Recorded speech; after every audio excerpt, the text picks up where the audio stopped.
वालेकुम वरहमतुल्लाहि वबरकातुहू। आज का हमारा टॉपिक है सोलो टैक्सोनॉमी।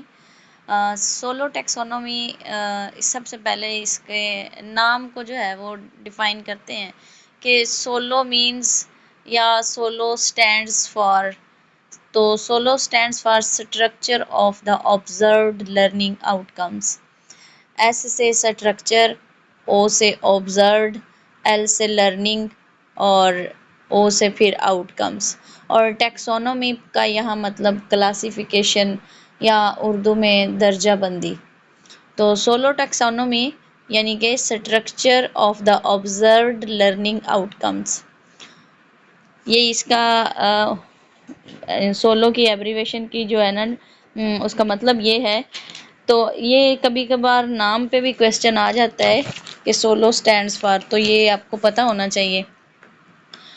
फिर 1982 में बिग्स एंड कॉलिस ने जॉन बिग्स एंड कॉलिस ने इसको प्रेजेंट किया था।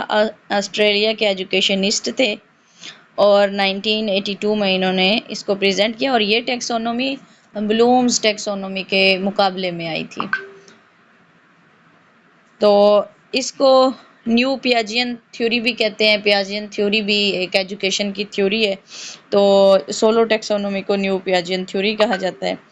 अच्छा, अब बिग्स एंड कॉलिस ने इसको सोलो टैक्सोनॉमी को 5 स्टेजेस में जो है वो डिवाइड किया, जिनमें सबसे पहले नंबर पर प्री स्ट्रक्चरल, उसके बाद यूनि स्ट्रक्चरल, फिर मल्टी स्ट्रक्चरल और उसके बाद रिलेशनल और पाँचवें नंबर पर एक्सटेंडेड एब्स्ट्रैक्ट लेवल।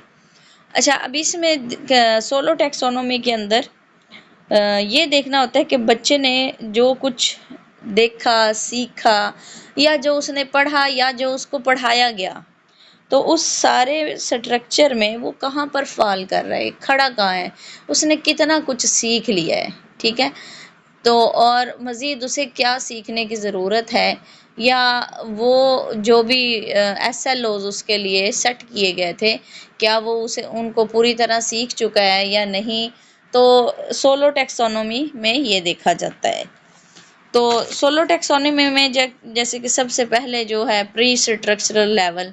तो प्री स्ट्रक्चरल लेवल वो लेवल होता है जो बिल्कुल स्टार्ट का, जहाँ पर एक लर्नर जो है वो 0 पॉइंट पर खड़ा होता है, यानी उसका लर्निंग का जो लेवल है वो 0 लेवल है, वहाँ पर वो कुछ भी नहीं सीखा होता उसने। मिसाल और अगर आप उससे कोई क्वेश्चन करें, एक टीचर स्टूडेंट से सवाल करे, तो इस लेवल पर वो कोई आंसर नहीं कर पाएगा। इसकी एक छोटी सी और सादा सी मिसाल है कि जब बच्चा बिल्कुल वेरी फर्स्ट डे या नर्सरी या EC या वो जो PG क्लास में जाते हैं, जो बिल्कुल पहली क्लास होती है, तो उसमें बच्चे जो हैं वो कुछ भी नहीं जानते होते स्कूल के बारे में, कि बस उन्होंने ये देखा कि ये एक बिल्डिंग है। ठीक है, फिर उसके बाद इसके अलावा वो कुछ भी नहीं जानते होते, तो वो बिल्कुल जो है ना वो बिल्कुल स्टार्ट पर खड़े होते हैं। और अगर इसकी एक और मिसाल लें कि कुकिंग के हवाले से देखें, तो जो कभी किचन में नहीं गया, पहली दफ़ा गया, तो वो तो किचन के बारे में कुछ भी नहीं जानता होगा, कुछ भी। और इसके अलावा ड्राइविंग में देखें, तो जब एक न्यू लर्नर है तो उसने सिर्फ गाड़ी को देखा है, इसके अलावा उसे कुछ भी नहीं पता। तो ये प्री स्ट्रक्चरल लेवल है, यानी बिल्कुल स्टार्ट का लेवल जो है, जहाँ पर लर्नर 0 पॉइंट पर खड़ा होता है और उसने अभी सीखने की तरफ कदम बढ़ाया है। उसके बाद सेकंड लेवल जो है या सेकंड स्टेज कह लें, वो यूनि स्ट्रक्चरल की है। यूनि यानी जैसे कि नाम से यूनि है, तो यूनिट आप इसको कह लें, एक इसका मतलब है। यूनि स्ट्रक्चरल लेवल पर जो लर्नर है वो एक चीज़ के बारे में सीख चुका होता है, यानी कि अगर एक बच्चा स्कूल में एंटर होता है, दाखिल होता है, पहले वो सिर्फ उसे बिल्डिंग नज़र आ रही होती, लेकिन फिर उसे पता होता है कि ये स्कूल है और इसमें पढ़ते हैं। इसी तरह अगर एक स्टूडेंट है तो उसे माय स्कूल का ऐसे दिया जाए, तो वो यूनि स्ट्रक्चरल लेवल पर सिर्फ एक सेंटेंस लिखेगा। मतलब वो इस लेवल पर होता है कि वो एक एक जुमला हर चीज़ के बारे में बता सकता है कि this is my school, this is my classroom. ठीक है, और अपना नाम बता सकेगा। इसके अलावा अगर कुकिंग में जाएं तो वहाँ पर एक डिश अगर बनानी आ जाए तो वो यूनिस्ट्रक्चरल लेवल होगा। और ड्राइविंग वाले मिसाल में अगर देखें तो कार देखने के बाद वो ये देखेगा कि ये एक स्टीयरिंग है और स्टीयरिंग को घुमाने से गाड़ी चलती है, तो ये एक चीज़ उसने सीख ली। यानी कि यूनिस्ट्रक्चरल लेवल का ये मतलब है कि लर्निंग का वो पॉइंट जहाँ पर बच्चा सिंपली वन थिंग सीख के उसको डिस्क्राइब कर सकता है, ठीक है, उसको बता सकता है। तो अगर इसमें स्ट्रक्चर के सेंटेंस के स्ट्रक्चर के हवाले से जो एग्जांपल दी कि this is my school, this is my classroom, this is my teacher, के यानी एक एक चीज़ बता सकता है। तो थर्ड स्टेज है फिर मल्टी स्ट्रक्चरल, जैसे कि नाम से ज़ाहिर है मल्टी यानी ज़्यादा चीज़ें। तो मल्टी स्ट्रक्चरल के अंदर वो एक से ज़्यादा चीज़ें सीख जाता है। जैसे कि गाड़ी में फिर वो देखेगा कि स्टीयरिंग के साथ इसका और भी काफ़ी चीज़ें हैं और उनके बारे में, एक्सीलेटर है, उनके बारे में वो सीखेगा और उसको कार के अंदर बैठ के कई ज़्यादा चीज़ों का पता चल जाएगा। इसी तरह किचन में काम करते करते एक डिश से ज़्यादा फिर उसको डिशेस बनानी आ जाएंगी। और फिर अगर ग्रामर की एग्जांपल देखी जाए तो जहाँ पर उसने एक एक सेंटेंस दिया था कि this is my school, this is my teacher, तो फिर मल्टी स्ट्रक्चरल लेवल पर वो चीज़ों को ज़्यादा चीज़ों को जो है वो बयान करेगा कि this is my school, it has 5 classrooms, there are 20 teachers. तो यहाँ पर उसने दो सेंटेंसेस को मिला लिया और एक और भी बात बता दी।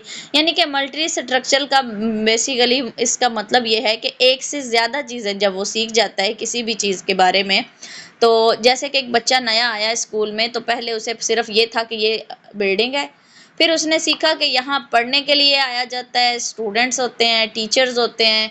फिर उसने देखा कि यहाँ मुख्तलिफ़ किस्म के क्लासरूम्स हैं, फिर क्लासरूम्स के अंदर बच्चे जो हैं वो अलग अलग बैठ कर पढ़ते हैं। तो ये मल्टी चीज़ें होंगी जो उसने सीख ली। और फिर उसने स्टाफ देखा कि बहुत ज़्यादा टीचर्स हैं। तो इस तरह एक से ज़्यादा चीज़ें किसी भी चीज़ के बारे में जिनके बारे में वो जान ले तो वो मल्टी स्ट्रक्चरल होगा। फोर्थ स्टेज है relational. Relational response will answer the question describing the influences, their interaction and their balance। यानी इस लेवल पर क्या होगा कि जब वो मल्टी स्ट्रक्चरल लेवल पर बहुत सारी चीज़ें सीख चुका तो फोर्थ लेवल में आके या फोर्थ स्टेज में आके वो चीज़ों को आपस में रिलेट करना शुरू कर देता है। तो जैसे कि ग्रामर वाली एग्जांपल को लेते हैं कि my school has 5 classrooms and 20 teachers. तो मुख्तलिफ फ़िक्रों को जो मिलाने का फ़न है ना वो उसको आ जाता है इस लेवल में, रिलेशनल लेवल पे। फिर रिलेशनल लेवल पे वो उसको ये जितनी भी उसने गाड़ी के अंदर ड्राइविंग के लिए चीज़ें सीखी तो उनका इस्तेमाल और उनको आपस में रिलेट करना, गाड़ी की स्पीड कम और ज़्यादा करना, फिर जो है मुख्तलिफ और चीज़ों को मिला के वो उसको सीख जाता है। तो उसके बाद लास्ट नंबर पर 5वें नंबर पर है अच्छा, फिर रिलेशनल लेवल में चीज़ों को वो डिस्क्राइब कर लेता है और एक्सप्लेन अच्छे से कर लेता है। और फिर 5 लेवल आता है या 5 स्टेज आती है, लास्ट एक्सटेंडेड एब्स्ट्रैक्ट लेवल उसको कहा जाता है। सोलो टैक्सोनॉमी की लास्ट स्टेज है एक्सटेंडेड एब्स्ट्रैक्ट लेवल। तो इस लेवल पर पहुंच के उसके जो थिंकिंग की पावर है वो ज़्यादा हो जाती है, वो चीज़ों को खुद से बयान करने के काबिल हो जाता है समझ कर। उसमें फिर वो चीज़ों को कंपोज कर सकता है, रीडायरेक्ट कर सकता है और इसके अलावा जर्नलाइज तरीके से बता सकता है, परफॉर्मेंस जो है वो अच्छी दे सकता है। एक्सटेंडेड एब्स्ट्रैक्ट लेवल पर वो मुकम्मल तौर पर ड्राइविंग सीख चुका और एक माहिर ड्राइवर बन चुका। और फिर वो ड्राइविंग के साथ साथ जो है वो उसकी तवज्जो इधर उधर भी हो जाती है, मोबाइल भी यूज़ कर सकता है, इसके अलावा बातचीत भी कर सकता है। लेकिन उससे पहले यूनिस्ट्रक्चरल पर वो सिर्फ एक चीज़ पर फोकस कर रहा है कि जी स्टीयरिंग है और वो स्टीयरिंग को ध्यान से उसने फोकस करके पकड़ा है। और फिर मल्टी स्ट्रक्चरल पर पकड़ने के साथ साथ वो सामने भी देख रहा है और चला भी रहा है, लेकिन उसकी तवज्जो फुल सीखने की तरफ है। इसी तरह रिलेशनल में फिर वो चलाने के साथ साथ और भी काम करता है, और एक्सटेंडेड एब्स्ट्रैक्ट लेवल पे वो मुकम्मल ड्राइवर बन चुका है। तो वो जिस तरह हमने ब्लूम्स टेक्सोनोमी में देखा कि जो सिम्पसन ने पेश की थी कि वो जब वो दर्जी बन चुका होता है तो फिर उस पर वो अपनी तरफ से भी एडिशन कर रहा है, न्यू डिज़ाइन दे रहा है, न्यू स्टाइल्स दे रहा है। वो मिसाल दी थी मैंने दर्जी वाली। तो वैसे उसके भी लेवल्स में फिर वो 1 2 3 और 4th के हिसाब से जब वो उस लेवल पर कम्प्लेक्स ओवर रिस्पॉन्स पर चला जाता है तो उस पे वो फिर अपनी तरफ से भी डिज़ाइनिंग करता है, अपनी तरफ से भी वो चीज़ों के एडिशन करता है और फिर उनको एक्सप्लेन करता है, और वो सीख चुका होता है। इसी तरह यहाँ पर भी एक्सटेंडेड एब्स्ट्रैक्ट लेवल पर भी इसी तरह होता है कि वो काम करने के साथ साथ और भी साथ काम कर सकता है, तो क्योंकि वो एक्सपर्ट हो चुका होता है उसमें। अब ये इसकी स्टेजेस थी। अब अमूमन जो हमारे स्टूडेंट्स हैं या हमारे यहाँ लोग जो हैं वो मैक्सिमम 3rd लेवल तक जाते हैं। बहुत कम स्टूडेंट्स होते हैं जो 4th और 5 स्टेज पर जाते हैं। इसके अगर आप देखें मिसाल एजुकेशन में तो पहले नंबर पर प्री स्ट्रक्चरल में तो बिल्कुल ज़ीरो होगा। यूनि स्ट्रक्चरल में सिर्फ एक डेफिनेशन जो रटी रटाई या मतलब एक वन थिंग जो है वो एक्सप्लेन कर सकेगा। मल्टी स्ट्रक्चरल में वो मुख्तलिफ चीज़ें सीख लेगा डिफरेंट किस्म की, लेकिन कई स्टूडेंट्स ऐसे रह जाते हैं जिनको चीज़ें रिलेट करना नहीं आ रही होती। फिर आप देखेंगे टीवी के अंदर टॉक शोज़ होते हैं या ये डिफरेंट के किस्म के जो तज्ज़िया निगार आते हैं, वो डिफरेंट इंसिडेंट्स को रिलेट करते हैं और फिर एक आखिर पर अपना एक तबसरा जो है वो पेश कर रहे होते हैं। तो जब वो रिलेट कर रहे होते हैं डिफरेंट वाक़यात से क्लूज़ लेकर, तो वो रिलेशनल लेवल होता है। और फिर जब वो एंड पर अपना एनालिसिस दे रहे हैं तो वो एक्सटेंडेड एब्स्ट्रैक्ट लेवल होगा। जिस तरह के कोई एक लिखारी एक किताब लिखता है तो वो उस पर अपना तबसरा या अपनी ख़यालात का इज़हार कर रहा है, तो वो उसका एक्सटेंडेड एब्स्ट्रैक्ट लेवल है। तो इस लेवल पर जो है वो बहुत कम स्टूडेंट्स जो हैं वो पहुंच पाते हैं। तो ये हमारा सोलो टेक्सोनोमी था। और सोलो टेक्सोनोमी का जो has been applied in many different school subjects, जैसे कि पोइट्री है, हिस्ट्री है, मैथमेटिक्स है, जियोग्राफी, साइंस, इकोनॉमिक्स और केमिस्ट्री, कंप्यूटर स्टडीज़। तो इन सारे सब्जेक्ट्स में सोलो टेक्सोनोमी का इस्तेमाल जो है वो किया जाता है।